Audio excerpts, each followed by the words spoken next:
السلام عليكم ورحمة الله وبركاته. طبعا تعرفون انتم بعد شهر او شهر وشوية راح تبدي امتحانات السادس اعدادي، السادس الوزاري، وراح تبدي مرحلة تحقيق الاحلام والطموحات.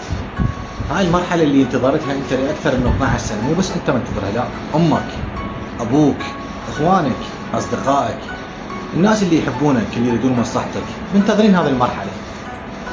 اليوم احب اذكر كل انسان، كل طالب، انه اذا ترجع بالذاكره الى 12 سنه او 14 سنه، راح تروح تسال امك ابوك اذا موجودين، واذا ميتين الله يرحمهم، واذا موجودين الله يطول باعمارهم، وتقول لهم شنو شعوركم لما سجلتوني بالاول ابتدائي، من جبتوني للمدرسه، من سجلتوني وخليتوني بالمدرسه الابتدائيه. يما هم كنت ابكي، هم كنت اقول لك لا ترحين، ظل منتظرك بباب المدرسه. المعلمين اللي يقولوا لكم ابنكم شاطر، او ابنكم اخذ 10 بالاملاء، او ابنكم حفظ الحروف، او ابنكم قام حفظ دار ودور، يما شنو شعورك؟ اسالها، ما تعبان، او اساليها انت كطالبه، روح سالي امك، سالي ابوك.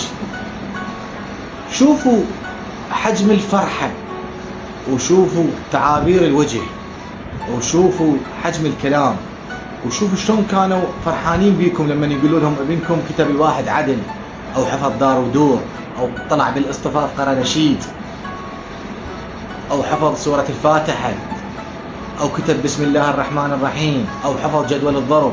روحوا شوفوا تعابير وجوههم، شوفوا فرحتهم، شلون يسولفوا لكم عن ذيك الذكريات وذيك الايام. من تسالونهم تقولوا لهم، تقول لها يابا او تقول لها يمه شنو كان اقوى طموح عندك؟ تقول لك اشوفك تدخل كليه.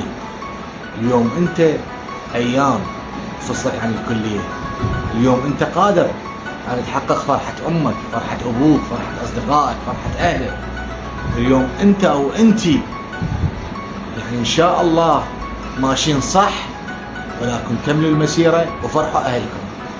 هذه الكلمات من كنت طالب سادس اعدادي، والله العظيم كنت اخليها ببالي، اروح اسال امي واروح اسال ابوي الله يرحمه، واقول له ابويا شنو شعورك من كنت انا بالاول ابتدائي؟ كان يقول لي ابويا كنت اتمنى اشوفك تدخل الكليه، وكنت اتمنى اشوفك تلبس الصبح القميص الابيض والبنطلون وتشيل كتبك وتروح، واقول لك وين رايح؟ تقول لي رايح للكليه.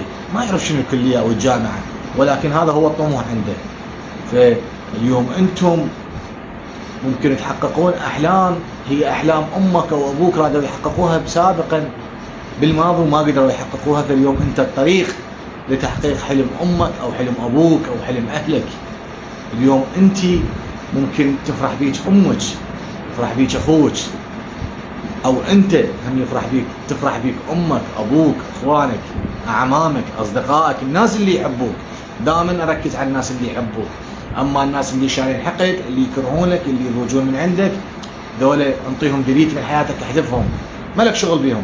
توكل على الله واقرا، وماكو شيء صعب.